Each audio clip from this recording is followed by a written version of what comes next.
Hello guys, এই সেই দামোদর নদ বা নদী দেখতে পাচ্ছেন কি ভয়ানক অবস্থা, যেটা এনি টাইম জল একদম নদীর তলদেশে থাকে। সেটা এখন দুঃখের নদী, আর দুঃখের নদী নেই, সেটার জল একদম ফুসছে, একদম কানায় কানায় জল। ঠিক আছে, এরকমই বিভিন্ন রকম জল। এখানে দুর্গা মায়ের প্রতিমা তৈরি হচ্ছে, তার উল্টো দিকে জল কিন্তু খুবই কম।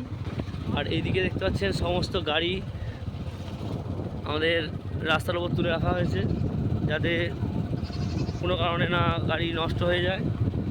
আর দেখতে পাচ্ছেন এই যে দামোদর নদী, এরকম কন্ডিশান, ভয়ানক পরিস্থিতি।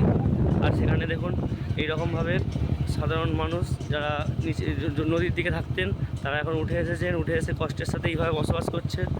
আরও এই ধরনের নোটিফিকেশান বা পাওয়ার জন্য, ভিডিও দেখার জন্য চ্যানেলটা সাবস্ক্রাইব করে রাখুন পরবর্তী ভিডিও দেখার জন্য।